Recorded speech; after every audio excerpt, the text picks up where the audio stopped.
So Hare Krishna everyone, welcome to our course on the Nectar of Instruction, which is a verse by verse study program.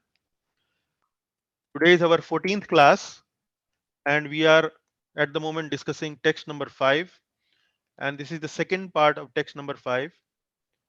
We have already covered some understanding of text 5 in our previous class. Today's topic is we will further progress on the discussion that we have started in the previous class, and today we will focus more on one full session on associating carefully with advanced devotees.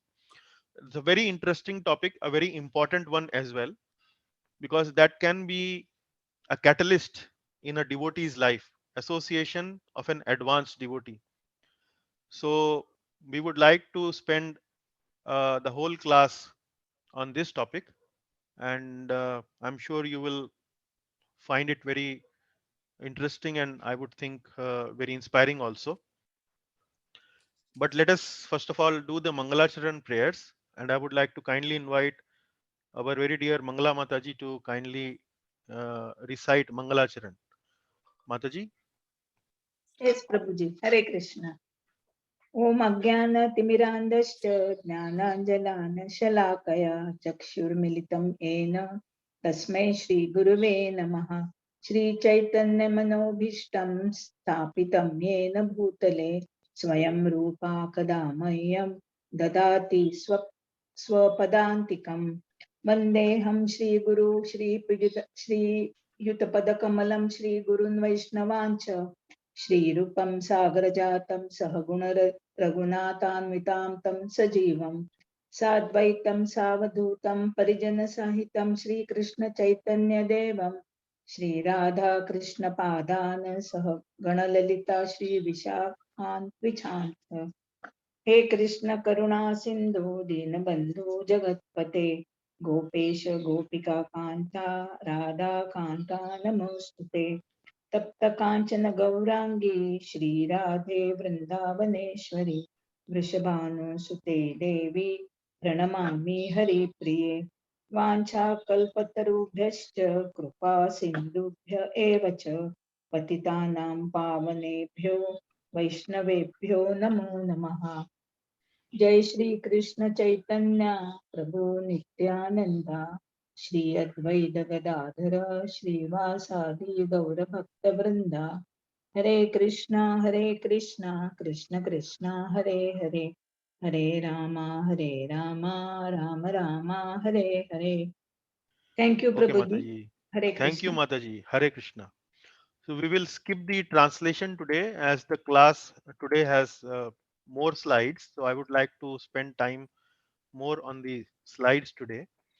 Now, may I now request Dr. Ishwar Chaudhary Prabhuji from Rohtak, who is a senior eye specialist, senior oculist.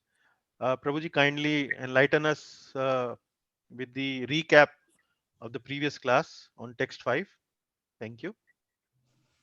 Hare Krishna Prabhuji, Hare Krishna all friends, devotees.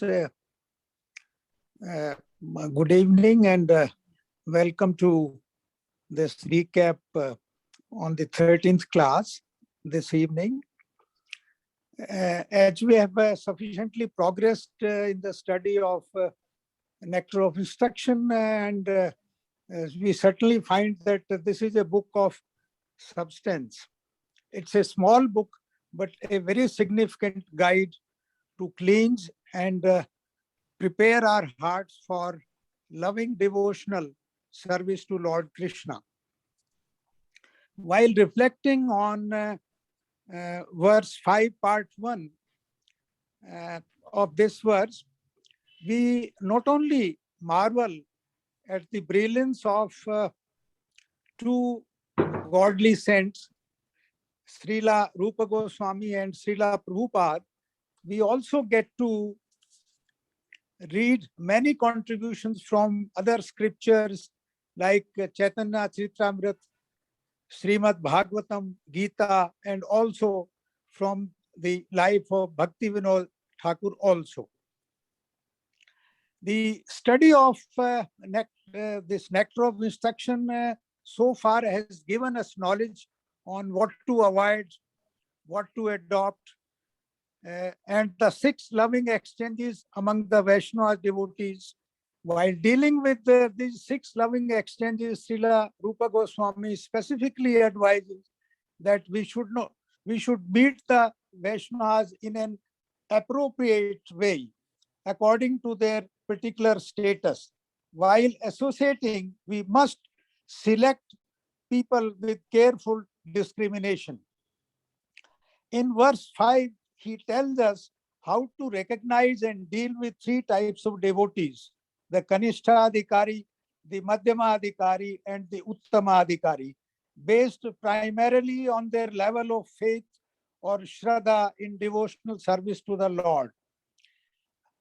When simply translated by Prabhupada, verse 5 highlights and says, one should mentally honor the devotee who chants the holy name of the Lord. One should offer humble obeisance to the devotee who has undergone spiritual initiation or diksha and engaged in worshipping the deity in the temple. And one should associate with and faithfully serve that pure devotee who is advanced in undeviated devotional service and whose heart is completely devoid of the propensity to criticize others. Delving further and dealing the subject matter more deeply, he based primarily on the role of faith in grading the Vaishnava devotees. Srila Prabhupada tells that a Kanishtha Adhikari is a neophyte, is a beginner in spiritual life, perhaps just introduced to Harinama by the spiritual guru or his master, and is just trying to chant as advised by the guru. His Shraddha is milder, softer, yet but sure to strengthen further as he moves up the ladder in the advancement of spiritual life through rendering transcendental loving service to the Krishna.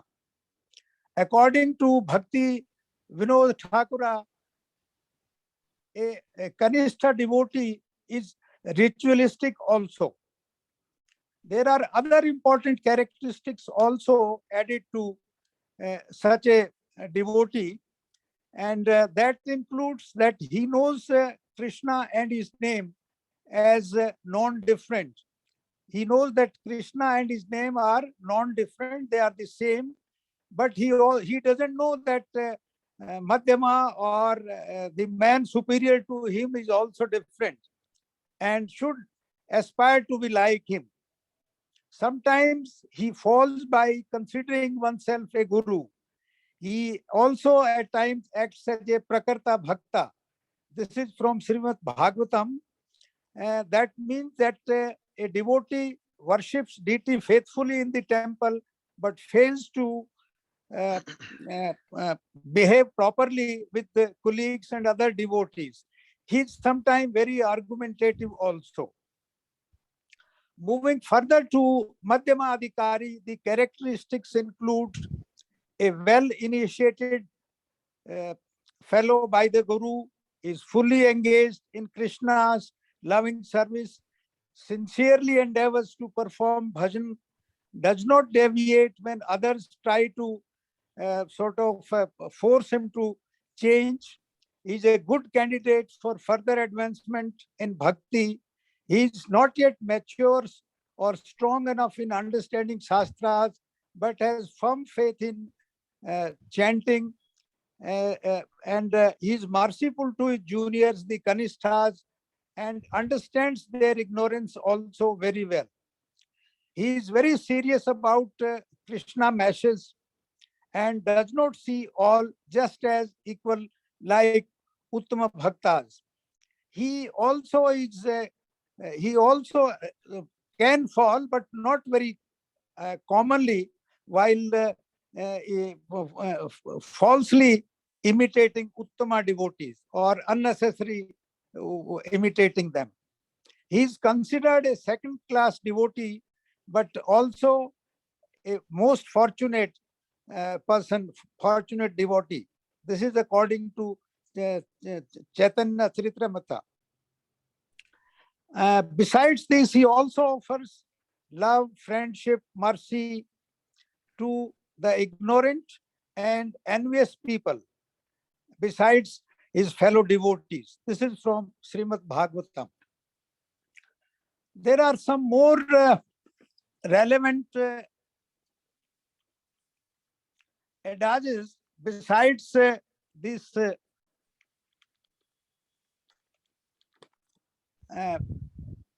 description given by Srila Prabhupada.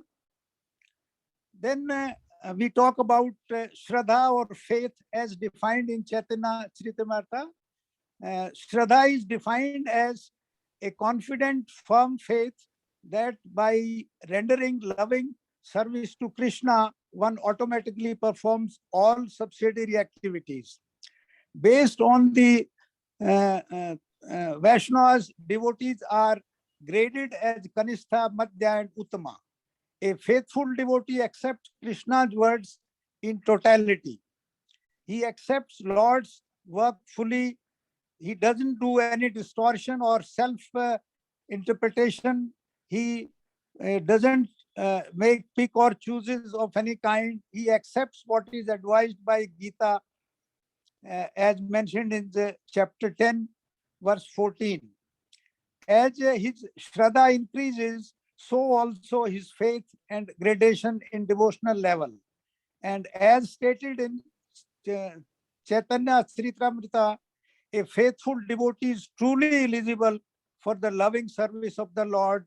And according to one's faith, one is classified as a topmost, an intermediate, or an inferior devotee.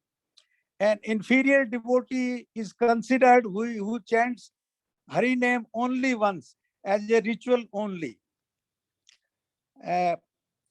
Then he chants, then the Madhyama Adhikari or a middle level or an intermediate devotee chants Hari name constantly, understands the objective of rituals. He does it regularly, sincerely, and consistently. Then the topmost devotee, also known as a Uttama devotee, is one who is godly, truly godly, and at the mere sight of such a godly person, other devotees automatically chant Hari name. They get an instant inspiration to do so, as on seeing him, it's a typically higher level devotee which is beyond the rituals.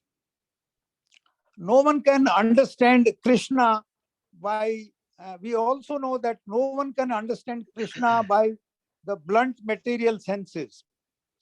He reveals himself to devotees when pleased with them for their transcendental loving service unto him.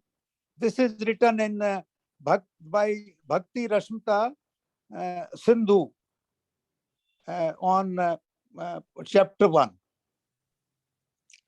I think we have reached the end of the recap now, and thank you very much for paying attention to what I have said.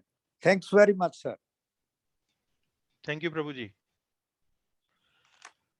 Thanks very much. That was very nicely recapped, all the points. So let us move forward. Really appreciate Prabhuji. Thank you. Very nicely done. Thank you. Okay, so let us start the topic for today's class. And like we mentioned in the previous class, we are right now on text number 5, where we are discussing how to appropriately respect 3 types of devotees. And this is something which falls into the category of major theme of adopt things favorable to bhakti. So we are talking about association here, as mentioned in the overview map of Nectar of Instruction, Sadhu Sangha. This is all about association.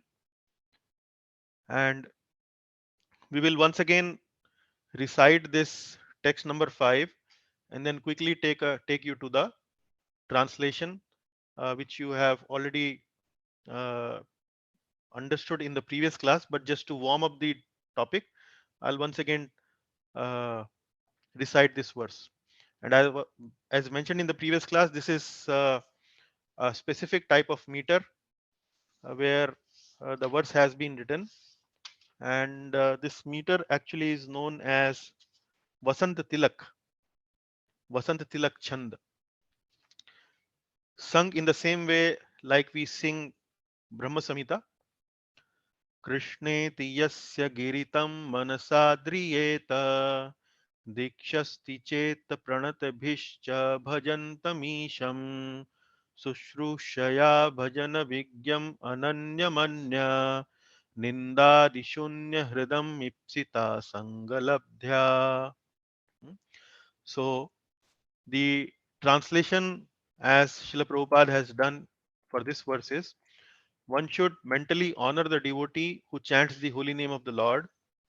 One should offer humble obeisances to the devotee who has undergone spiritual initiation and is engaged in worshipping the deity. And one should associate with and faithfully serve that pure devotee who is advanced in undeviated devotional service and whose heart is completely devoid of the propensity to criticize others. So, in the previous class, we had done elaborate discussion on Kanishtha Adhikari, on Madhyama Adhikari, looking at various verses from Chaitanya Charitamrita and Srimad Bhagavatam. We also emphasized the role of faith in the gradations of Vaishnava. So, the faith that brings us to spiritual life also becomes the basis of advancement in our spiritual life. So, the faith has to be there always. Initially, it is a little softer, but as we continue to taste the uh, glories of spiritual life, glories of devotional service, as we continue to experience it, as we continue to relish it, enjoy it, our faith gradually increases. And as our faith gradually becomes more thick and more darker, we that becomes the basis of our spiritual advancement. So we had elaborately discussed about Kanishtha and Madhyama. Today we will have a elaborate discussion on Uttama Adhikari. So you would see that only one class we will only discuss about Uttama Adhikari, and that is very important because if we can associate with an Uttama Adhikari only for a short duration, that small duration, maybe it could be a half an hour, one day, or maybe a very little duration, that duration can become so inspiring in our life that it can actually sustain the rest of our devotional life for a long time to come. So understanding how carefully we can associate with Uttamadhikari, uh, what are those understanding about Uttamadhikari? First of all, we will understand in great detail who is an Uttamadhikari. We just now have discussed only few aspects about it as mentioned in the verse, but today we will discuss in much more great detail about Uttamadhikari. We will also touch upon the topic of Diksha. Diksha means initiation. So it has been mentioned in the topic of Madhyamadhikari that he's is spiritually initiated in Vaishnav Diksha. So what actually is Diksha? What are those ingredients of Diksha? When do you think or when are we ready for accepting Diksha? Is there any criteria to ascertain that we are ready for Diksha? And in the end, I will briefly touch upon the different types of Vaishnavas, specifically one specific type that has been mentioned in the purport by Srila Prabhupada.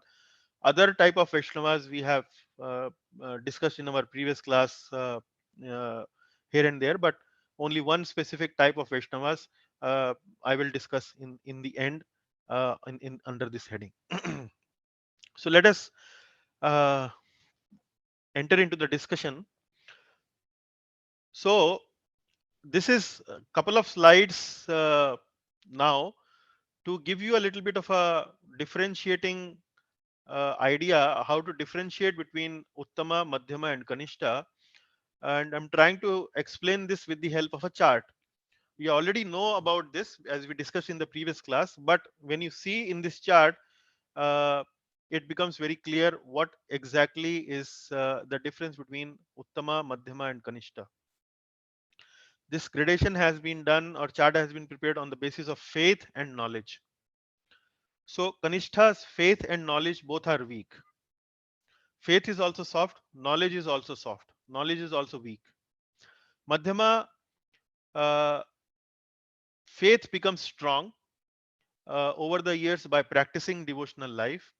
But as far as knowledge is concerned, like we saw in the Chaitanya Charitamrita, Shastra Yukti nahi jane, Shastra Yukti. So deeper understanding of Shastra or scriptures, that knowledge in Madhyama is weak. And Uttama, it is the faith is strong and knowledge is also strong. He is very Shastra Nipuna. Nipuna means he is actually well versed in the scriptures. So that is Uttama. So this chart is I think was a good way to understand what is the adhikar and who is the adhikari. So adhikar comes from faith, and we see in Uttama the faith is strong, and with that strong faith, he has now also acquired a deep, strong knowledge of the Shastra. Now, how one transforms oneself from Kanishtha to Uttama. Initially, we start with Kanishtha and progress towards Madhyama and maybe towards Uttama platform. How does that happen? So it happens when Kanishtha engages in the process of devotional service with faith, with determination, sincerity, honesty. When the Kanishtha Adhikari engages in the process faithfully, then what happens? His faith, uh, he starts to get this realization that the process that I have acquired now actually is giving me the happiness. I am able to appreciate uh, whatever purity I'm obtaining by following this path. I am feeling much more uh, peaceful. I'm feeling much more happy. My lust, anger, greed, pride, illusion, envy, these are decreasing. The conflicts in my life which were there are reducing, and so on. So with these kind of realization that the process is working, the Madhyama's faith goes higher. And when he sees the process working and his faith now becomes more and deeper, he develops this desire that he also want to become an Uttamadhikari. And he also actually want to become somebody who is very learned in scriptures, who is much more deeper understanding, having a deeper understanding of scriptures, and so on. So you can use an analogy of a doctor here. Analogy of doctor would mean that when a person is a patient, is sick, and he understands that a particular treatment can cure me, and he starts to taking the treatment slowly, by sincerely and faithfully taking the treatment, following the advice of the doctor, the patient start to regain his health back. As the patient start to regain the health, he becomes healthy, he becomes much more comfortable in life. And now when he becomes much more comfortable in life, he now wants to become the doctor himself. He develops the desire that how this doctor actually has cured me, has made me healthy. Now I also want to become a doctor, and I also want to help others to become healthy like I have become healthy. So this is the way the Kanishtha platform uh, transforms into Madhyama platform, and slowly and gradually the Madhyama platform starts to move towards the Uttama platform. So this is again how the transformation from Kanishtha to Uttama takes place. Further, how to understand the difference between Kanishtha and Uttama. So as we discussed about faith, faith in Kanishtha is weaker and faith in Uttama is much more stronger. So the same concept we can understand in a different way here. At the Kanishtha level, the understanding is that bhakti is part of life. Devotion actually is part of my life.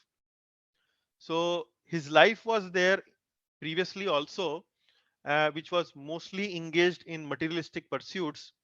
But now, when he develops this faith towards devotional service, towards devotees, towards devotion, and so on, he accommodates bhakti principles, bhakti process in his life. But as he continues to develop deeper and deeper realization, deeper and deeper happiness, deeper and deeper uh, uh, reduction of lust, anger, greed, pride, illusion, envy, deeper and deeper satisfaction in his spiritual life, he starts to move towards Uttama platform.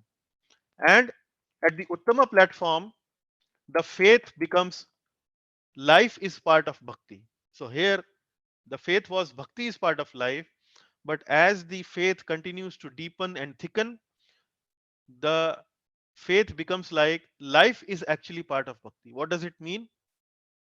It means that we have been living for many, many lives. This is only one life that we are having.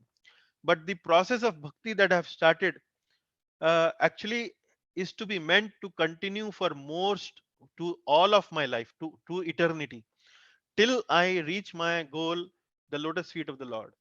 So this is how the faith transforms from softer to much more thicker, much more sweetened, much more deeper faith in the uh, in the uh, in the process of our devotional journey. So from Kanishtha to Uttama, it is bhakti is part of life in the Kanishtha stage, but life is part of bhakti at the Uttama stage, and that is how the progress goes on. So Madhyama is something which is in between. Now coming to the topic of Uttamadhikari, which we will like to discuss today in today's class at great length. So in this particular slide, I will be summarizing most of the topics, most of the points, themes that has been mentioned about Uttamadhikari in Srila Prabhupada's purport. And while narrating this class or while explaining this class, I will be using a lot of examples from Srila Prabhupada's life. So, uh, what has been mentioned in Srila Prabhupada's purport? A Mahabhagvat, a perfect Vaishnava. So, for Uttamadhikari, this is the description uh, by Prabhupada and in his purport that this person is actually a Mahabhagvat. Mahabhagvat means a great devotee of the Lord. And he further clarifies what is meant by Mahabhagvat, a perfect Vaishnava. Perfect means he understands all the aspects of Vaishnavism very nicely in a very detailed way. He's something like a seasoned Vaishnava. Yeah? He has he has understood all aspects of devotional service in his life by experience, by studying of Shastra and so on in a very detailed way. He's self-realized. He's a pure, unalloyed devotee. Unalloyed. Unalloyed means alloy means if we have a metal and if we mix some other metal in a particular metal, then it becomes an alloy. Alloy means impurity, something mixed up, some mixture. But unalloyed means pure. Pure would mean his only goal is to serve Lord Krishna. That is means unalloyed devotee. Ananya bhakti. Like we have studied this phrase Ananya bhakti in Bhagavad Gita several times in several places. So he's like a Ananya bhakta. He's self-realized. He understands the uh, spiritual realizations. So he's self-realized. He sees everything in relation to Krishna. So he has developed a vision where he sees everything around himself or herself in life in relation to Krishna. So this world belongs to Krishna. This body actually is because it's a gift to me from Krishna. Like that, he would see everything in relation with Krishna. He has equal vision for all living entities. So, like you see, we discussed about Kanishtha, Madhyama, and Uttama Bhakta. Yeah? So, Kanishtha sees all the devotees at the level of body.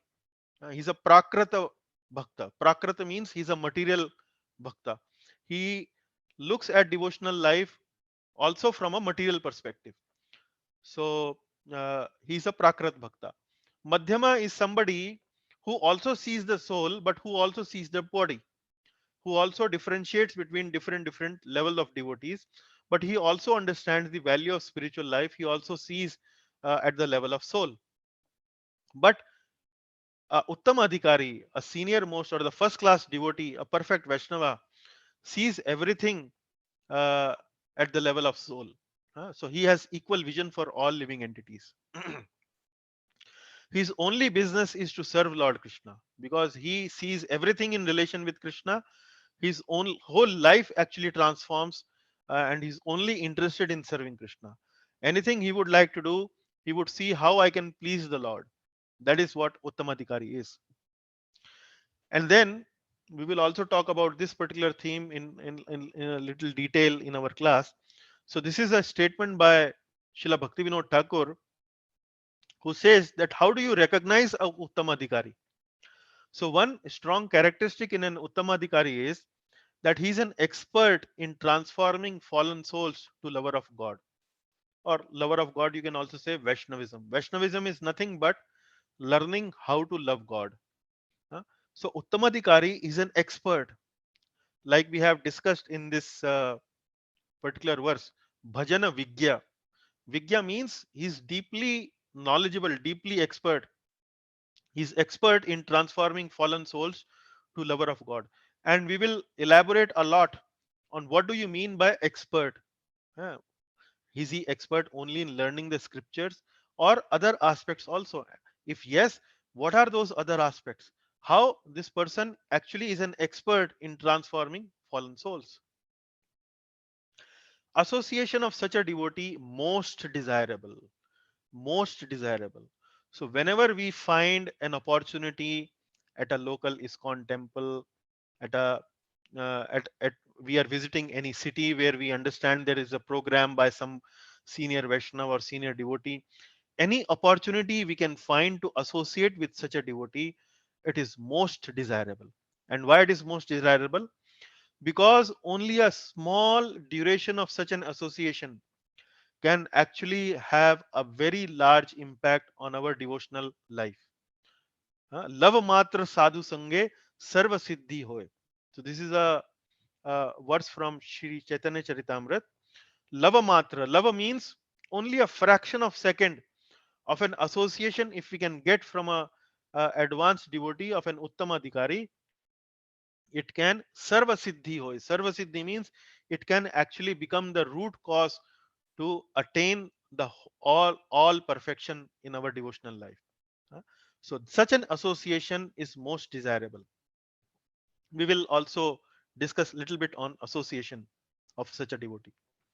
Serving such a devotee is most purifying. Uh, if we get an opportunity to serve such a devotee, that is most purifying. And we will also make a discussion on what do you mean by serving a Uttamadhikari. This is how I will try to uh, divide my session today on understanding the Uttamadhikari and how do we associate. So what I have done is I have taken themes from the verse itself. So we will first of all discuss about Bhajanavikya Ananyam. So Uttamadhikari is a Bhajanavikya. He's an expert. He's an expert in doing bhajan. So what do we mean by expert in bhajan? What do you mean by bhajan vigya? And anya nindadi shunya hridam. So anya nindadi shunya hridam means uh, it means that the Uttamadhikari doesn't have any propensity to criticize others. He's kindly zero shunya, has a zero propensity to do criticism of others. But we see from the life of Srila Prabhupada that Srila Prabhupada had criticized many places and many kind of people. So this becomes like a contradiction.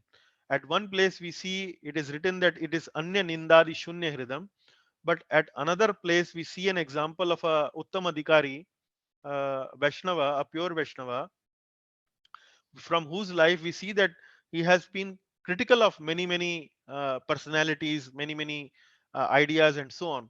So how do we reconcile that, how a Vaishnava or a pure Uttamadhikari would criticize? So we will see the criticism of Uttamadhikari and try to understand that what kind of criticism an Uttamadhikari does.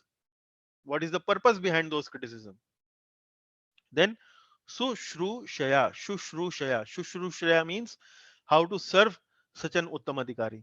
And Sangalabdhya would mean how to take an association of an Uttamadhikari. So based on four themes, we will uh, unfold or kind of go deeper into the topic of Uttamadhikari. First of all, Bhajanavikya Ananyam. Bhajanavikya Ananyam. And understanding that an Uttamadhikari is a Bhajanavigya, he's an expert in doing bhajan. What does expert in doing bhajan would mean at the level of Uttamadhikari? So this we can understand with the help of three themes, that an Uttamadhikari actually knows the way, and he goes the way, and then he shows the way. Knows the way would mean what?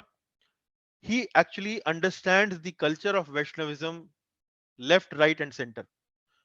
From all the aspects, he understands the Vaishnava culture, and we can say actually he has internalized the culture of Vaishnavism. He internalized the culture of Vaishnavism, and we will try to understand what does it mean. Then he goes the way. Goes the way means he know what to do. He has all the knowledge. He has all the ability, capability, and understanding of what actually has to be done. What I am trying to present to the world. But then he presents it to the world by his own example. He goes the way. He himself follows that path. It is not that he is only knowing it at a theoretical level and asking others to follow the path, but he has such a deep conviction that he knows the way and he himself goes the way. And by himself going the way, what he does, he sets an example. Then after setting the example, he not only goes the way, he sets an example, but he also shows the way. That means he is capable of guiding others also. So knows the way, goes the way, and shows the way. That is how an Uttamadhikari is.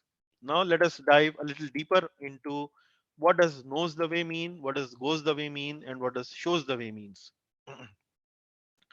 And that is something which we can understand in several ways. So knows the way first of all, and we will discuss this little bit from the life of Srila Prabhupada. So Srila Prabhupada was born in a Vaishnava family. His father was a great devotee of Lord Krishna, and right from the childhood, Srila Prabhupada has seen his father, Shri Gaur Mohan De, performing various devotional activities towards Radha and Krishna. So he was born and brought up in that very Vaishnava culture, and not only born and brought up, his parents were devotees of the Lord, and he learned a lot of things from his parents itself. But later on, when he found his spiritual master, Srila Bhaktisiddhanta Saraswati Thakur, he understood much more about devotional culture by the way of learning scriptures and many other aspects of devotional life. So uh, that is how this is one aspect of knows the way. Knows the way means he was culturally trained in that environment, and not only culturally trained, but he was also scripturally trained uh, by associating with his own spiritual master, Srila Bhaktisiddhanta Saraswati. But at the same time, he also had a very deep faith in Lord Krishna and in the process of Krishna consciousness. Hmm. So uh, there is a verse from Chaitanya Charitamrita which says, "Prithvi te ache nagaradi gram sarvatra prachar hoi be mor naam." So this has been something mentioned by Sri Chaitanya Mahaprabhu, that on this earth planet, in every town and village, there will be a one day when in every town and village my holy name will be preached. Prithvi te ache nagaradi gram sarvatra prachar hoibe mor naam. So once there was a discussion going on between Srila Prabhupada and other of his god brothers, other Vaishnava devotees, and in which the discussion was going on in this way, that one of the devotees was mentioning that, reflecting upon this particular verse, that when it is said Prithvi te aache, so what does Sri Chaitanya Mahaprabhu actually meant by Prithvi? Did he mean that only India, where his holy name will be spread, that is what actually he's trying to say, Prithvi? Then Srila Prabhupada kind of protested there, and he intervened in the discussion, and he mentioned, no, when Sri Chaitanya Mahaprabhu is saying Prithvi, it actually means Prithvi. It actually means the whole of earth. That one day will come when my holy name will be preached all over the world, all over the earth.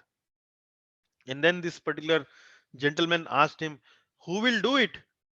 Who will do it? Then Prabhupada kind of remarked there, only a fool will be able to do it. Eh? When he said only a fool will be able to do it, means that Prabhupada was trying to say that he should have so much faith that whatever logic, whatever our rational thinking might prevent us to think of an impossible event to happen, that actually can happen only if somebody is foolish to the level that he is really deeply faithful in the words of Sri Chaitanya Mahaprabhu. So that's what he said, that only some fool will be able to do it. And then we can see from Srila Prabhupada's life, uh, one fine in one day when he was in New York, he was in America. He remarked to somebody that there are temples, there are devotees, and there are programs, there are many events being organized. I can see them. I can see them in future, but only time is separating them from me right now. So what Prabhupada was trying to say, that he had so much faith, he had so much understanding of Vaishnavism, he had so much confidence that if presented, this philosophy can actually uh, be accepted by people, accepted by masses very easily, very nicely. He had so much confidence. That is how he was able to say that there are temples, there are devotees, but only time is separating from me. So that is what knows the way means. Knows the way means the person knows the culture, the person knows the scriptures, person has the deep faith in Krishna, that if this process is applied properly, it will work, it will attract people for sure. So that is knows the way. Then goes the way. Goes the way means he is not only a armchair philosopher who simply contemplates, who simply theoretically kind of mentally speculates on the philosophy and so on. He has a deep faith, and when he has a deep faith, he actually takes responsibility. He takes commitment. Huh? He takes commitment of what he understands from the uh, words of Lord Krishna.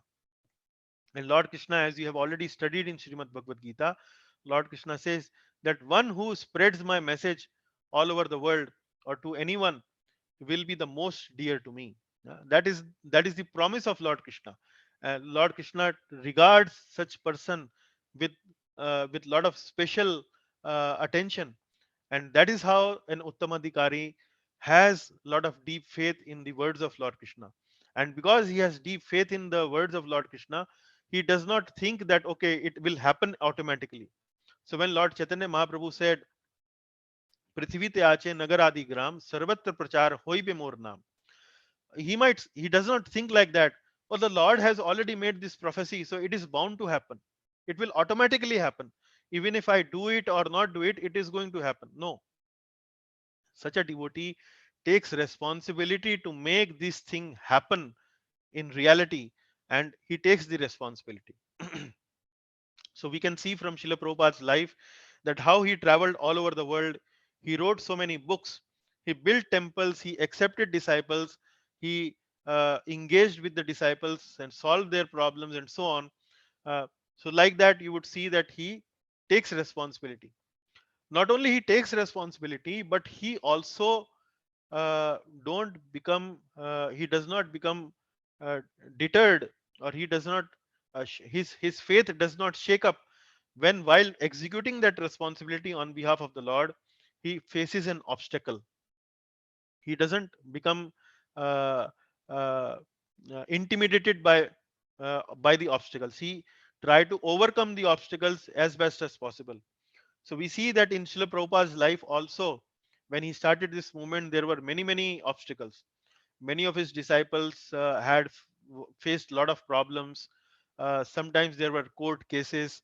Sometimes the parents of the disciples would protest against Srila Prabhupada, that what are you doing to our children, and so on. So he faced many obstacles, but he overcame all those obstacles. So that is what we can see. He goes the way. He sets an example, and then he shows the way. He also shows the way. He inspires people to love Krishna.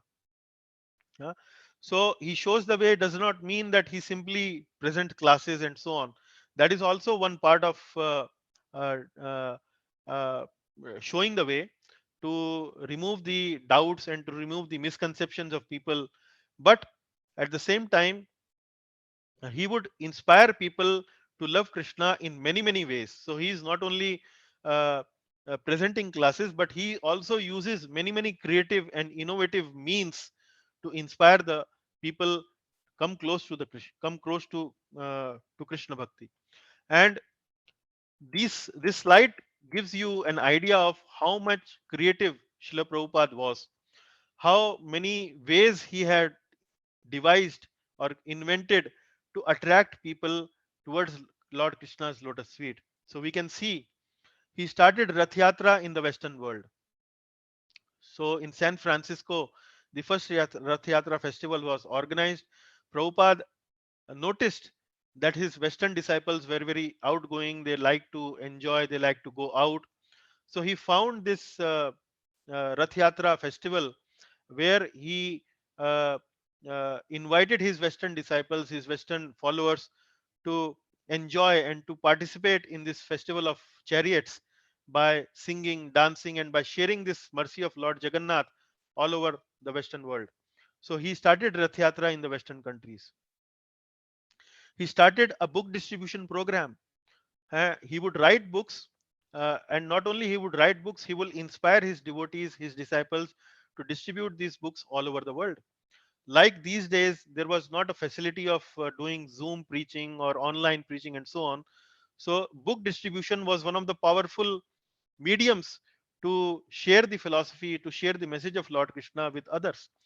And he would engage people uh, in this particular service. So he would guide people how to do book distribution. So you should not. He also guided them what not to do, what to do in book distribution, and like that he inspired many of his disciples in doing book distribution. He also started life membership program. So he devised this program that uh, if devotees would give so much donation, then we will make them life member, and as life member they can actually come and stay with us, and we will take care of their boarding, lodging, and we will offer them prasad and so on. So with that he reached out to many people and made them life members like that. He started food for life program. So one fine day he found that there were several poor children in Mayapur, in West Bengal, Mayapur. They were very hungry, and they were trying to eat food from the remnants of what others have eaten in a place where the leftover food has been thrown away, and they were so hungry that they were kind of trying to eat that leftover food from that garbage place. And when Srila Prabhupada saw that, his heart filled with compassion.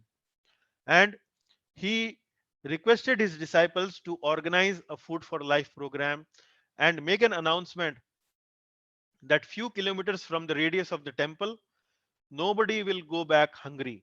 And he started this Food for Life program, which goes on still today in ISKCON. And that has also attracted many devotees towards the lotus feet of Lord Krishna.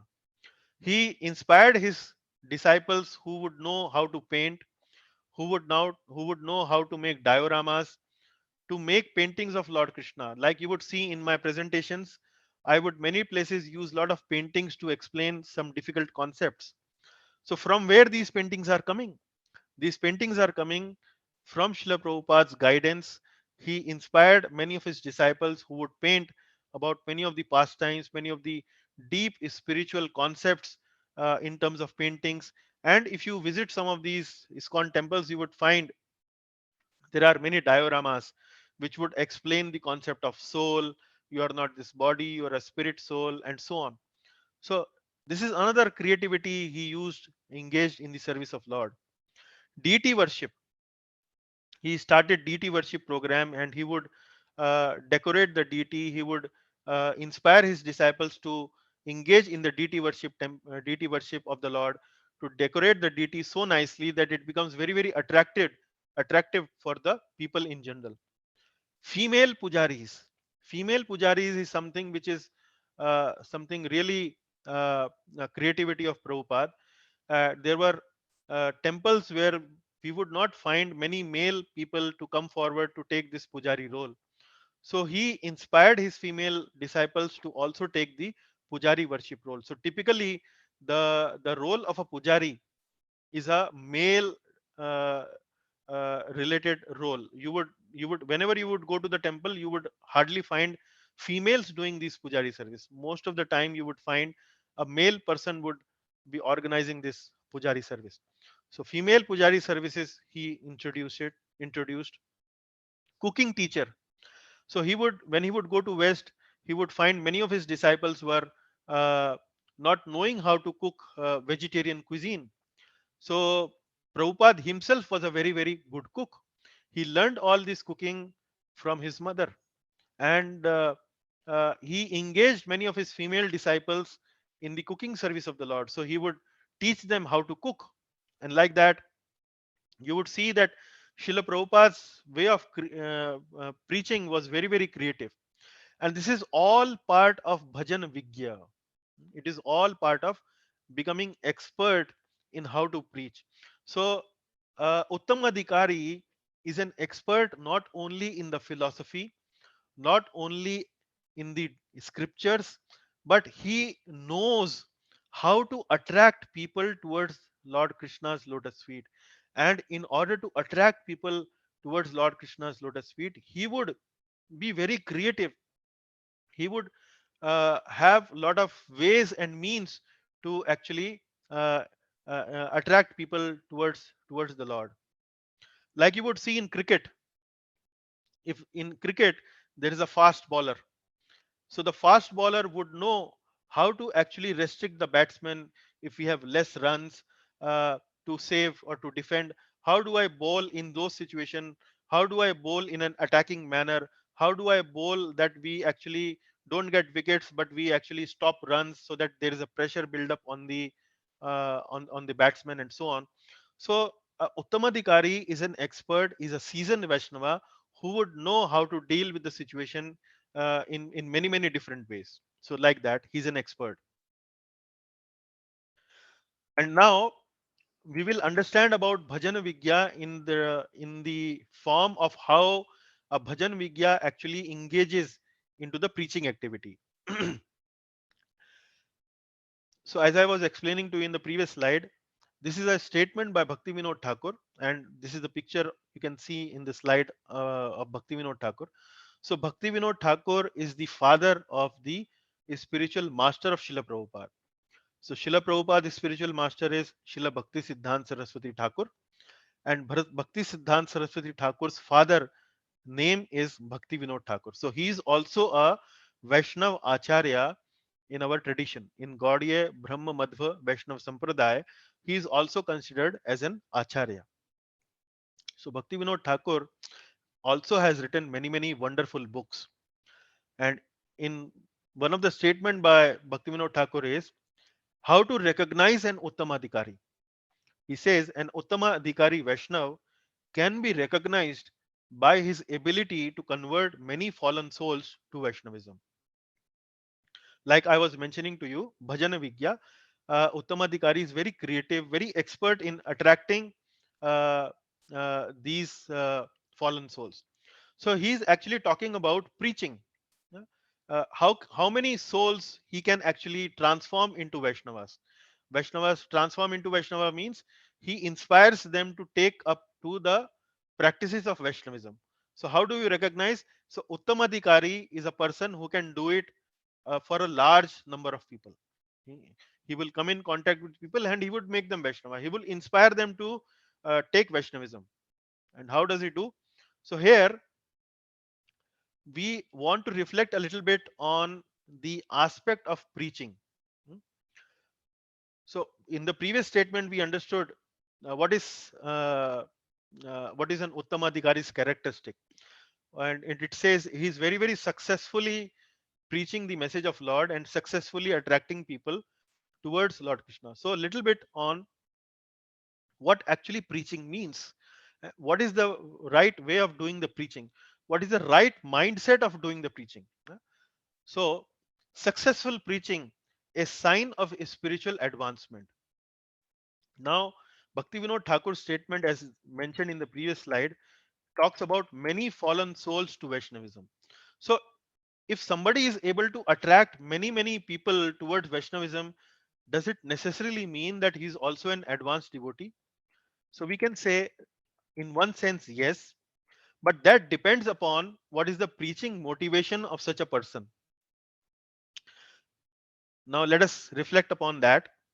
Success in preaching is long lasting if driven by inner fulfillment. Success in preaching will not last for long if driven by external achievements. So why we are talking about this? Because in the statement by Srila Bhaktivinoda Thakur, it is mentioned about many fallen souls. So many fallen souls means if somebody is able to attract maybe 200 people, is he to be considered a Uttamadhikari? Not necessarily. Yeah. Some people may be able to attract many people, but how do we differentiate between an Uttamadhikari attracting fallen souls and somebody who is simply attracting people just based on numbers? Yeah.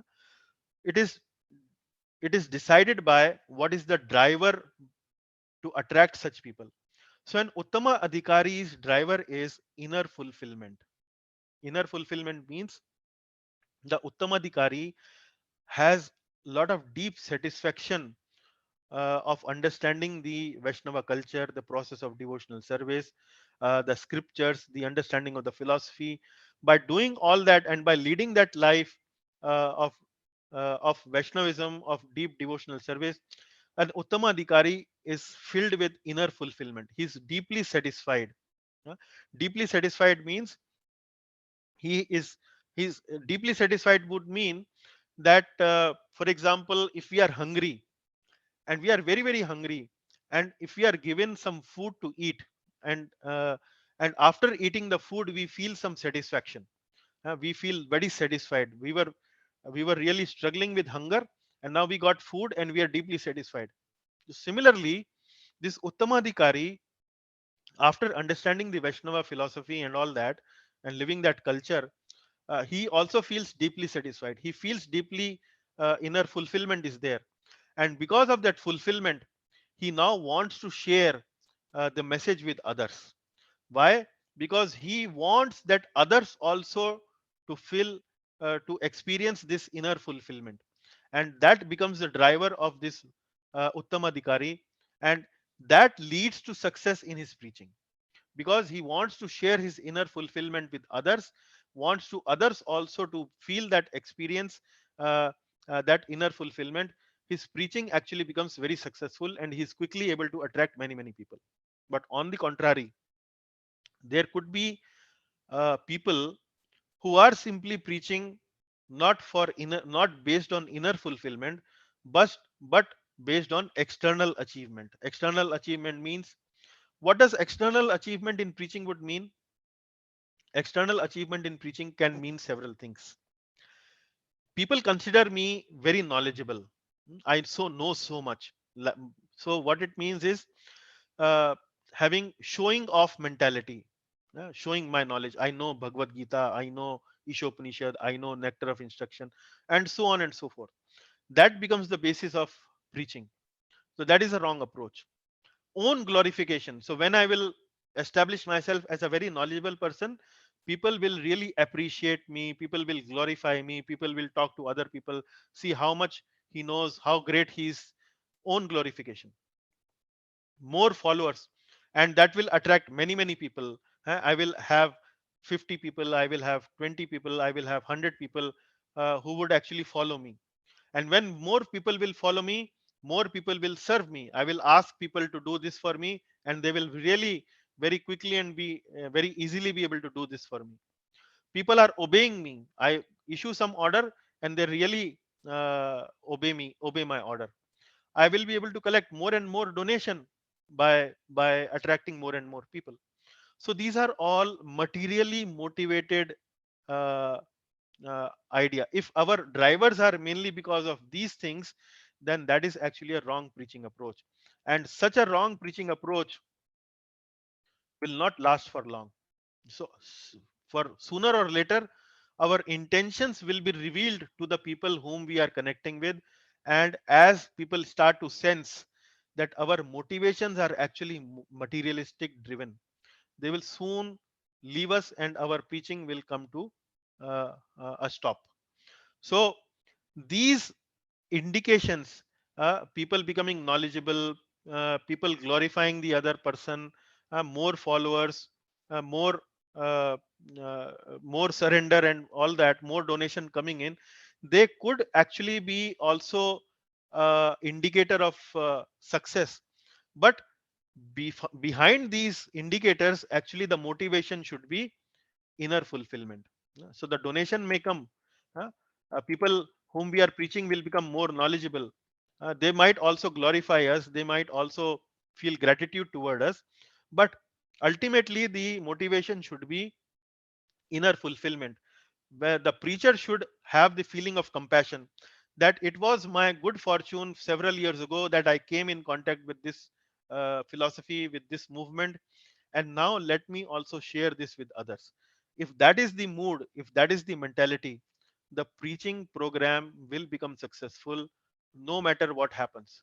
It will become, because it is based on the right attitude, and that is what will bring success to the preaching.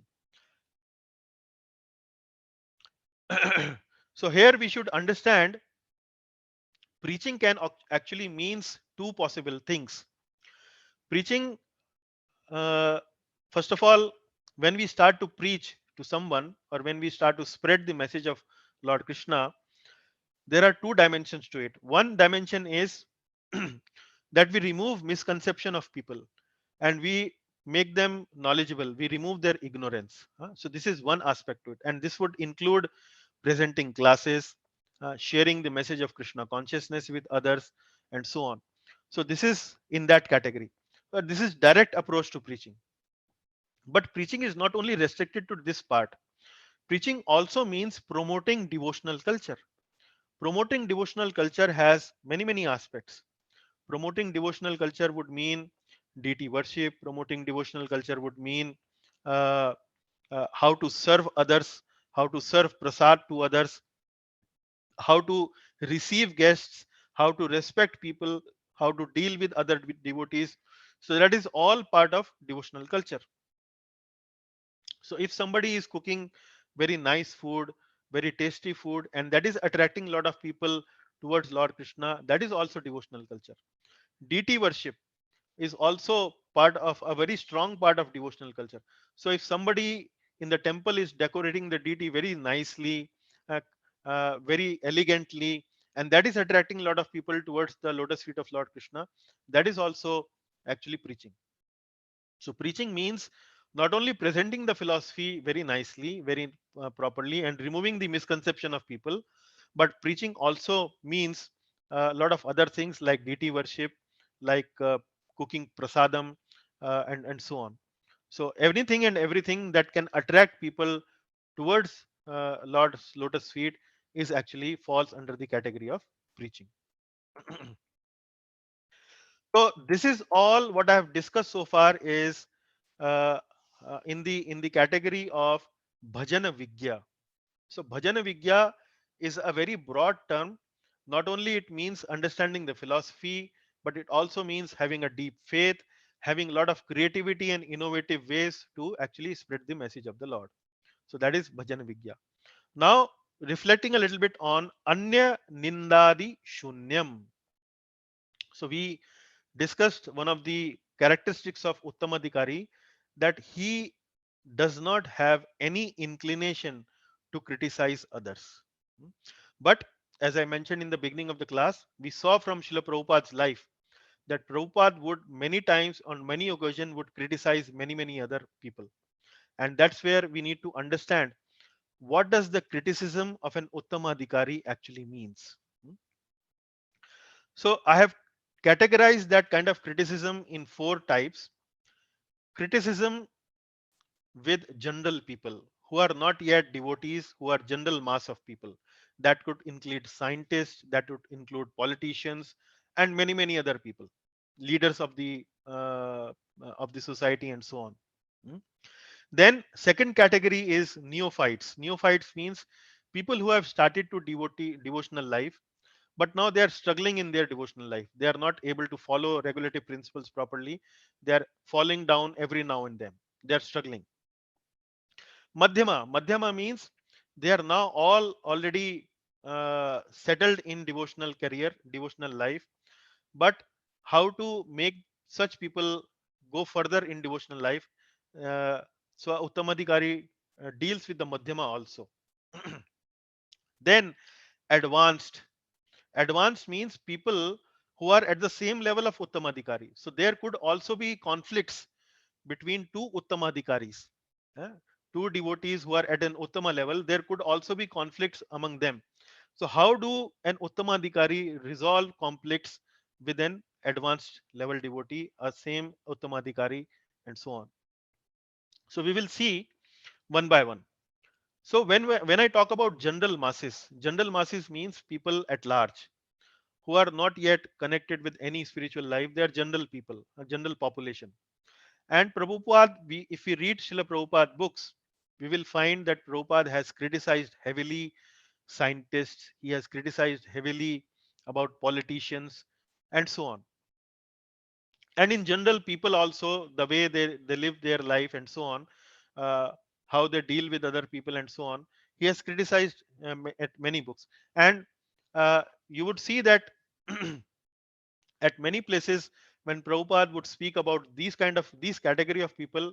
For example, if Prabhupada is speaking on in a class and he's talking about a scientist, or he's talking about uh, a pseudo philosopher, or talking about a politicians in the world and so on, many times he would use very harsh words.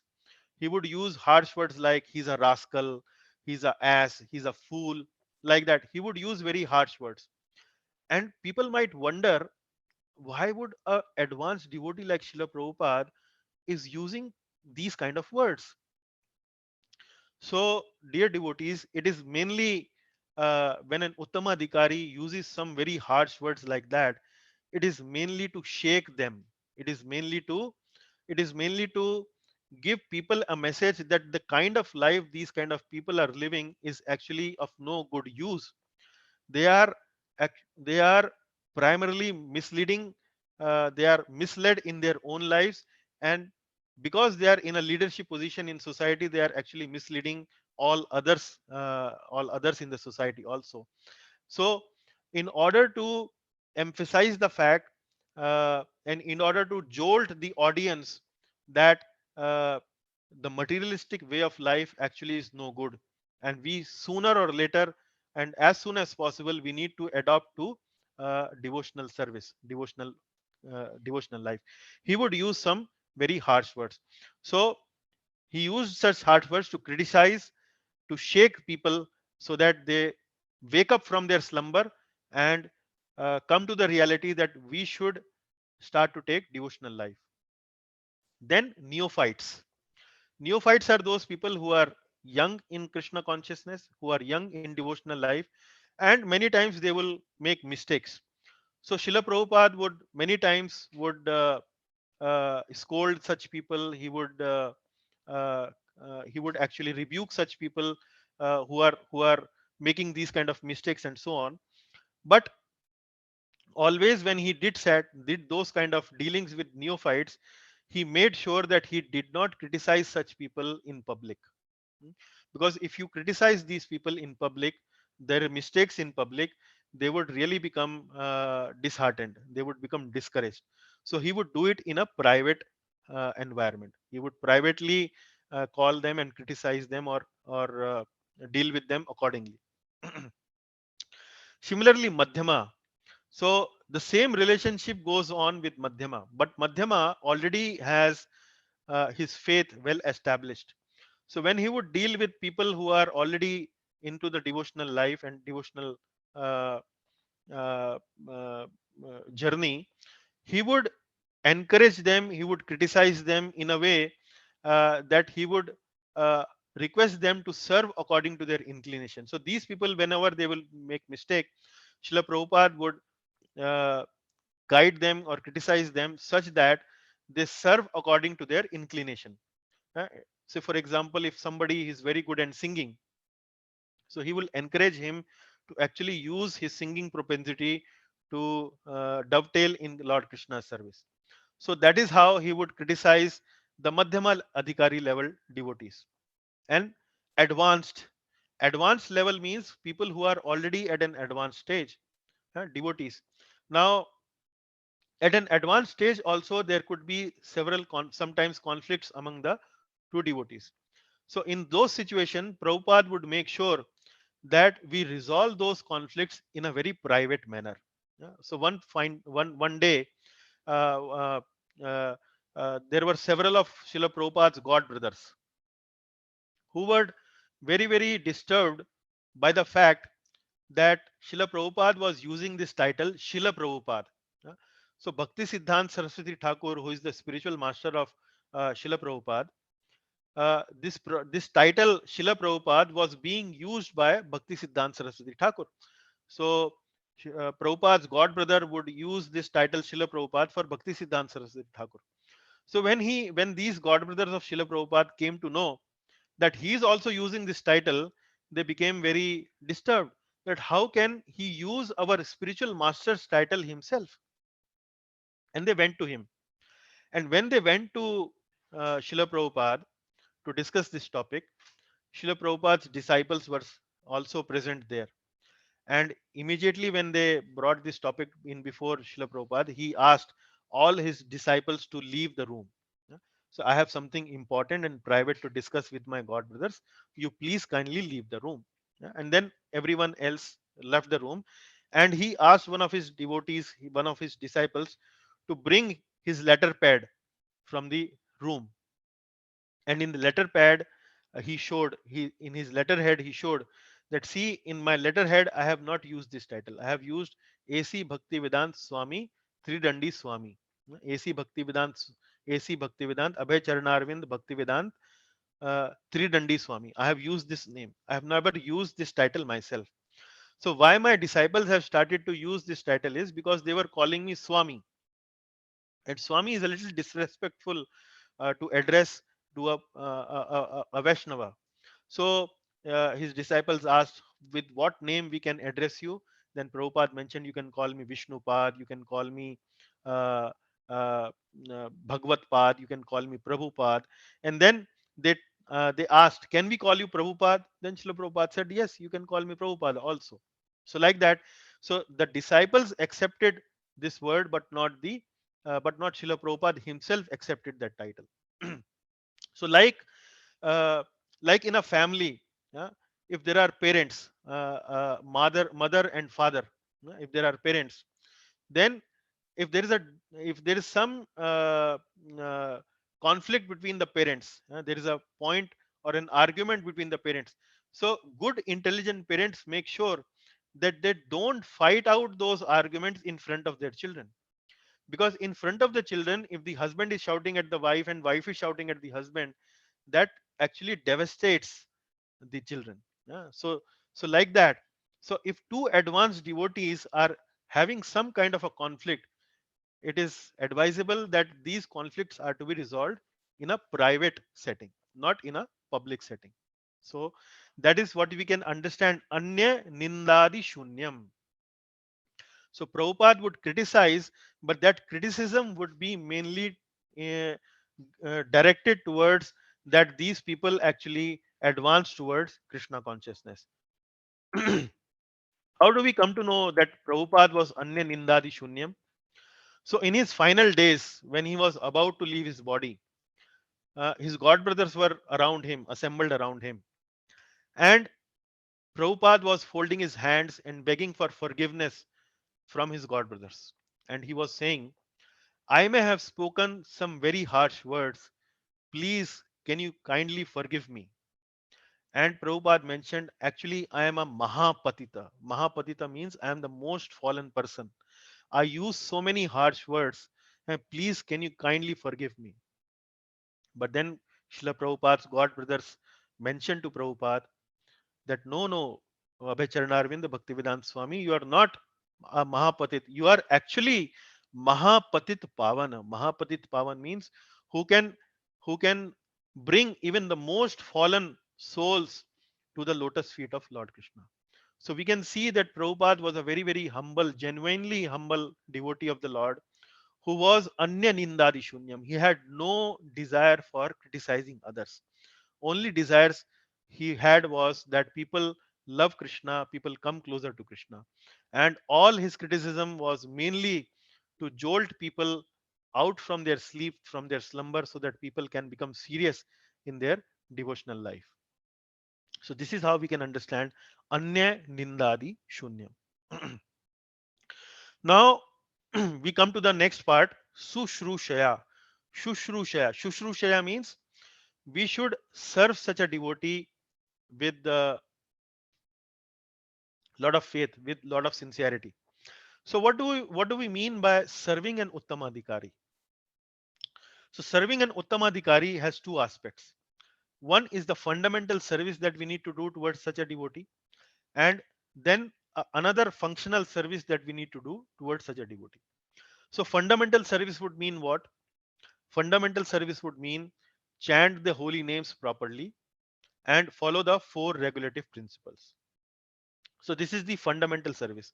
So fundamental would mean that, for example, when we say, can you bring your car to my place? Can you bring your car to my place? Now, when I make that statement, is it implicit? It is understood that you have to drive safely, you have to drive carefully, you have to drive by following the rules and regulation, and then you have to bring the car to my place. So that is what fundamental service mean. Fundamental service mean that it is the basic most service that we can do for an Uttamadhikari who is also a spiritual master, who is also our spiritual master, maybe not now, but in future also. So when we chant the holy names, that is the basic most fundamental service that we are doing for our spiritual master and following the four regulative principles. And then other services that we do, like for example, we do preaching, we organize classes, we organize programs, we organize book distribution, we organize prasad distribution, like all that. That is something which we are doing in the spirit of sharing the responsibility, sharing the responsibility. So a sincere person, a sincere devotee who is interested and serious in devotional life should take up some service, uh, to share the burden that the Uttama Adhikari or the spiritual master is carrying in his life. And what the burden, actually it is not a burden, it is a burden of love. Burden of love would mean sharing the message of Lord with people at large. So like when we see some elderly person coming from a from some another city, maybe he's traveling by train and he's carrying some suitcase, yeah, or maybe he's carrying several suitcase, maybe one bag, one suitcase. So when we are young and he's an elderly person, when we come in close contact with such person, oh sir, you are carrying such a heavy load, can I help you unload you to some extent? So we take the bag, we some another person take the heavy suitcase, and we take and shoulder that responsibility. So similarly, with an Uttam Adhikari, whenever we see, we try to shoulder some of his responsibility by taking some responsibility on our shoulder. So a good devotee, a good disciple, a good Vaishnava would always like to shoulder some responsibility. So not to become a reason of burden to the Uttamadhikari, but rather than a reason or an agency of sharing some burden, some responsibility from the shoulders of the Uttamadhikari. So that is how we should do the Shushrushaya, the seva, the service. In that mode, we need to do it. This is fundamental, and there is another functional service where we can take a part of responsibility of the Uttamadhikari. Then Sangalabdhya. Sangalabdhya would mean how we can associate. So how we can associate would mean even if we get a small time period to associate with an Uttamadhikari, we should make a point that we do it uh, uh, diligently, we do it faithfully. Why? Because only few moments of such an association can be a lifelong asset. Now, there are many stories of Srila Prabhupada disciples or people who came in contact with Srila Prabhupada disciple only for a short duration. And uh, on those stories alone, on those short duration association alone, people have written a lot of articles. People have written sometimes books also. Uh, so, for example, there was one devotee who came in contact with Srila Prabhupada, and all what Srila Prabhupada mentioned to that devotee was Jai. He enthusiastically uh, looked toward that devotee and only spoke Jai. So for that devotee, that only that word Jai became such a inspiration for throughout of his life that he could not forget that kind of a interaction with that devotee. Because Uttama Adhikaris, they are so spiritually surcharged with so much potency, spiritual potency, that when we come in contact with them, their their voice, their behavior, the way they walk, the way they would drink water, the way they would address people, all actually becomes so enchanting, so enlivening, and so inspiring that it can define our whole devotional career for rest of our lives. So whenever we get an time and opportunity to associate with such an Uttamadhikari, we should actually take that time out on priority and do that association uh, with sincere heart, with faithful devotional uh, commitment, and so on. Okay, so that is all about Uttamadhikari, Bhajanavikya Ananyam Shunyam, and then Sushrushaya and Sangalabdhya. So all aspects of associating with Uttamadhikari I have tried to cover in this class. Now, Srila Prabhupada in the purport has also made a remark on initiation from a guru. And what should be the purpose of taking such an initiation? So, initiation from a guru. So, who is a guru? Typically, he should be a Uttama Adhikari, because that Uttama Adhikari, when he becomes our guru, or when we accept such an Uttama Adhikari, our guru, it is very potent, it is very uh, spiritually enlivening. But what should be the purpose of such an initiation? The purpose should be transformation, and it should not be accepted only based on fashion. Fashion would mean, like people would say that I have a car, I have a wife, I have uh, I have a refrigerator, I have a television, I have a bungalow, I have a dog, and I also have a guru. So it is not a topic of fashion. The purpose is transformation, that we take the benefit of the association of an Uttama Adhikari who also happen to be our guru, and we transform our life by such an association. So that is the purpose. What is the role of such an Uttama Adhikari or a guru? It is spiritual enlightenment. It is not meant for the purpose of solving our material problem. See, I'm having a lot of difficulty at my office. See, I'm having a lot of difficulty with my wife.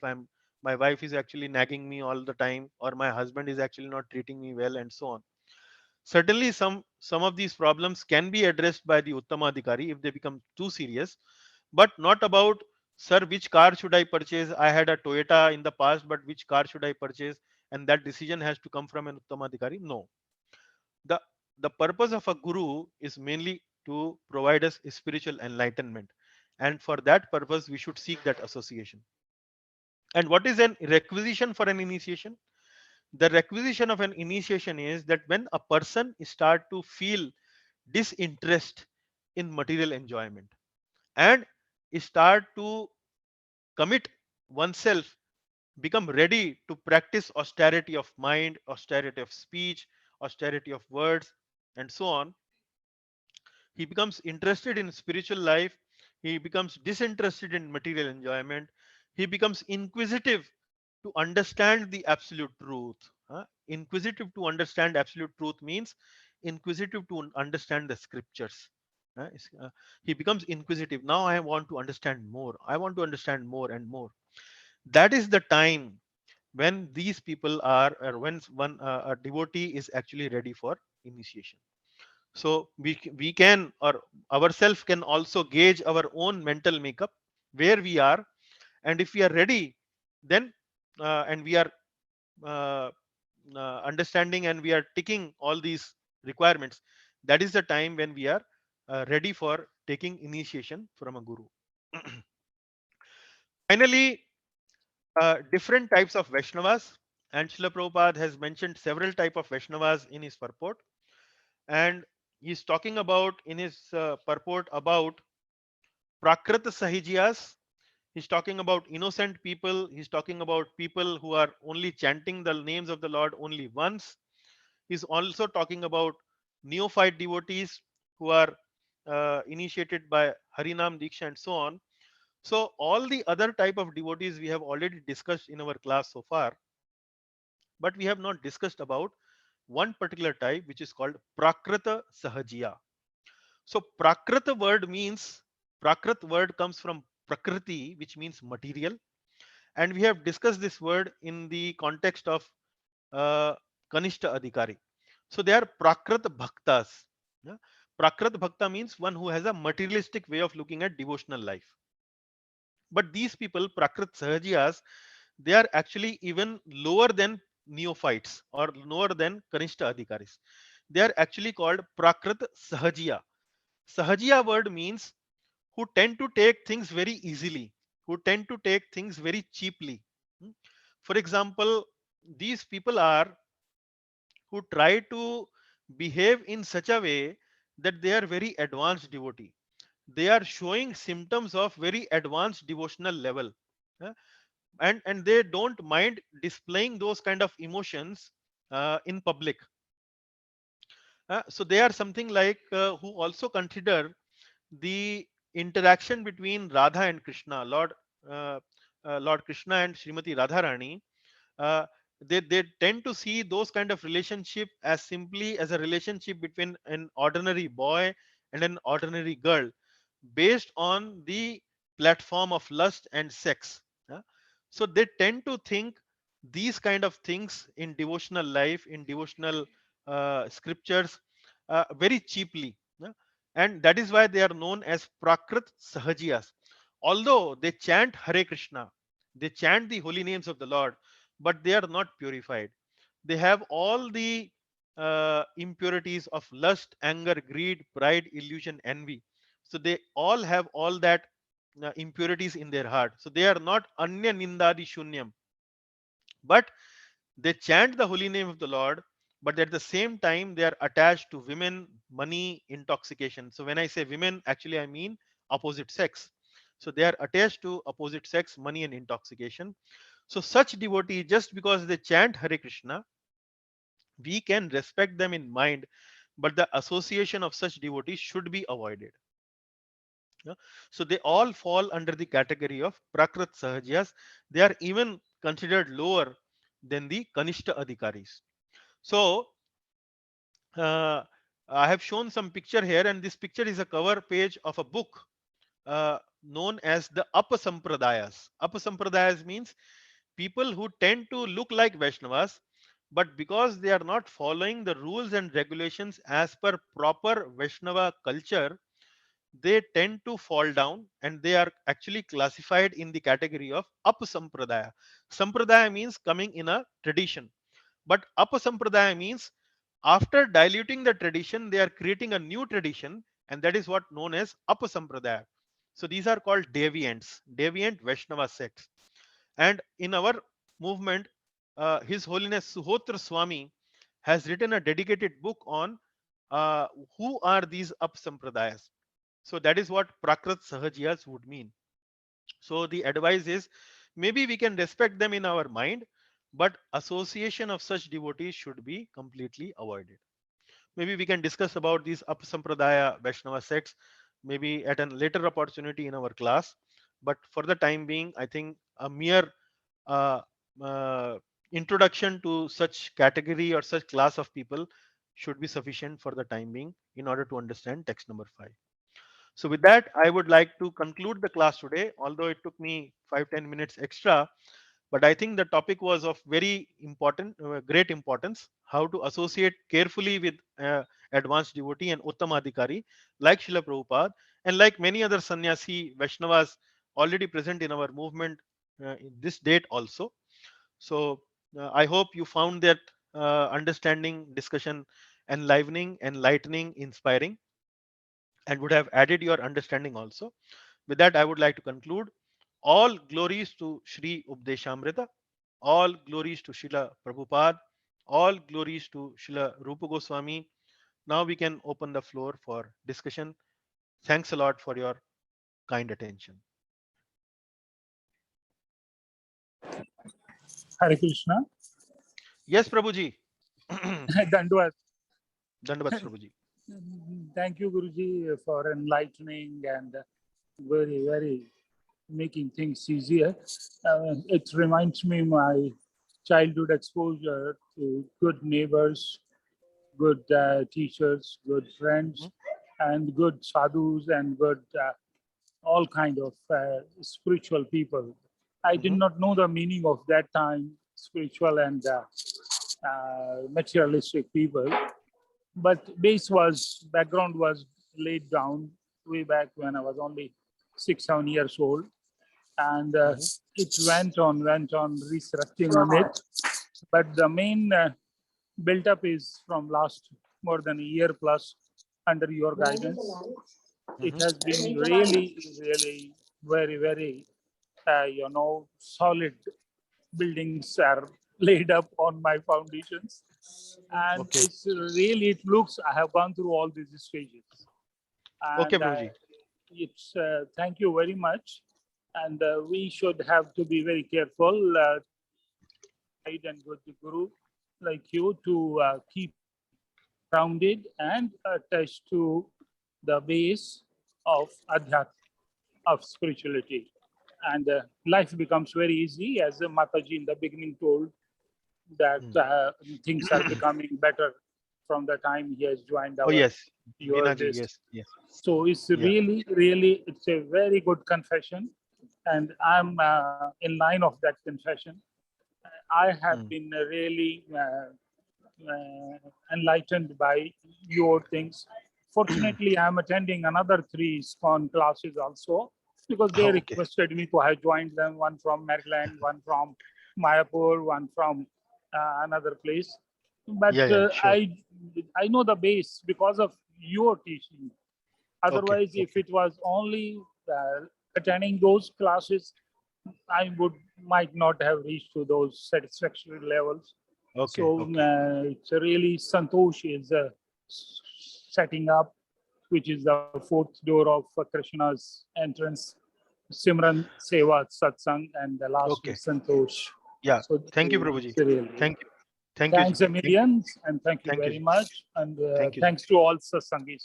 Hare Krishna. Yeah. Thank you. Okay. Any other questions or comments? Hare Krishna, Prabhuji. Yes, Ishwar Prabhuji. Just a curiosity, nothing more than that. Can we have more than one guru?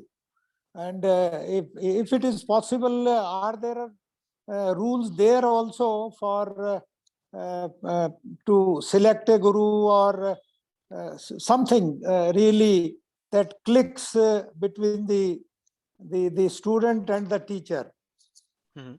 In spiritual life, of course, we can have many teachers in the everyday life, but a spiritual guru, can there be more than one?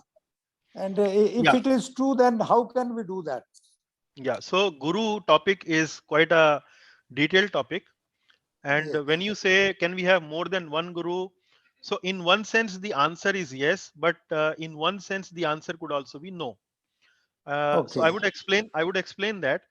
Like for example, we can have multiple gurus, and these gurus could be of several categories. For example, Path Pradarshak Guru is one category. Path Pradarshak Guru means the person who actually introduced us to Krishna consciousness or to bhakti. Okay. So Okay. he became the agency to bring us in Krishna bhakti. So that is called Right. Path Right. Pradarshak Guru. Then there are Right. Shiksha Gurus. Shiksha Okay. Gurus means from whom we understand the process of devotional service, we understand, or we go deeper into the teachings of Vaishnavism and understand Yes. all the Yes. details about Yes. it. Yes. Yes. Yes. So those are kind of Shiksha Gurus. So like Right. for example, I'm playing that role of Shiksha Guru for some of the devotees who are attending this class. Right. Right. In that capacity, I'm working right now. So that is Initiator, called, we can say. Initiator. yeah, No, Shiksha not Guru. really. But we Yeah, feel we are initiated. That's how I look at it. yeah. Initiation So means something bigger in yeah, your parlance, but for us, this initiation, we really feel thrilled about it. This yeah. So initiation, yes, yeah, coming to the initiation part. Now then there is another guru which is known as Diksha Guru. So right, Diksha Guru is something like we have to select somebody who is an Uttama Adhikari and right, who is a perfect Vaishnava and so on. So Diksha right, Guru is only one. yes, Diksha Guru is only one, and we commit our life in serving such a Vaishnava. So, yes, so when we say there is only one Guru, so that is the Diksha Guru. So that way the answer is that okay, we cannot have more than one Guru. That is one Diksha Guru. But right, in right, order to learn about Vaishnavism, we can have many gurus, many Shiksha Gurus. Like Kartarji was mentioning that he's also attending more ISKCON programs. So okay, uh, okay, he's learning from other Vaishnavas also, other people also, like that. okay, okay, So okay, Guru is not only a person, but Guru is yes, also a tattva. Tattva means concept. right, Concept right, means yes, concept means yes, yes. we can learn from maybe nature also. So nature Very can be true, our guru. very right, We can very we can profound, learn we yes, can learn yes, learn also from somebody who is a materialistic person. yes. Even a E- child, Even a his child, pranks can also teach, yeah, yes, even a child also. So like yes, that, guru, that the understanding of the word guru is quite dynamic and quite broad. right, right. It can narrow down to Diksha Guru, but it can be broadened to Shiksha Gurus, Yes, Path yes. Pradeshak Gurus, Uh, and learning from maybe other sources also. So like that. right, right, right. Got it. Correct. Yeah, Yes. yeah. Thank you. So thank you very much. Very nice question. And I see other devotees like Mahesh Agarwal ji also joining our class. Welcome, Mahesh ji. Thank you, sir. You are joining our Hindi program, but now I can see you coming to our English program also. A very warm welcome to you. Yeah, जी sir, a warm welcome, sir. Thank you very much. Okay. बहुत सुंदर। अच्छा जी, धन्यवाद। मैं अगर सही हूं तो आपसे मेरठ में भेंट हुआ था। जी हाँ जी, बहुत बहुत स्वागत है आपका। हाँ जी। तो अंग्रेजी क्लास में सर कोई किसी प्रकार की कठिनाई तो नहीं आप अनुभव कर रहे हैं? हाँ जी, हाँ जी। क्योंकि उत्तर भारत में जनरली कई बार हिंदी भाषी सत्संग का जी, अक्सर लोग बाग पसंद करते हैं क्या है? और अंग्रेजी भाषा थोड़ा कम बोला जाता है, इस करके मैंने आपसे पूछा। जी जी जी, सही बहुत बहुत बात है। धन्यवाद। हाँ जी, ग्राही भाषा हिंदी है। जी सर, थैंक यू। अच्छा ओके, लगा सर। सो अच्छा Shri sir, Krishna. Thank you. Hare Krishna. So I think that is our regular post lecture question answers is typically by either Kartar Prabhuji and Ishwar Prabhuji. So both have asked their question. I think if there another devotee who want to ask or uh, make a comment, maybe this is the last call. Otherwise, I will close the discussion. If nobody, then you give me chance, I'll be happy. Hare Krishna. Okay, Prabhuji. Okay, बोलिए, बताइए। हाँ जी, ये उसी का अपने मेरे Christian इसका ईश्वर भाई का वो सवाल जो है उसमें है अभी, गुरु जो हमको ज्ञान देता है वो एक ही होता है, जी बाकी सब हेल्प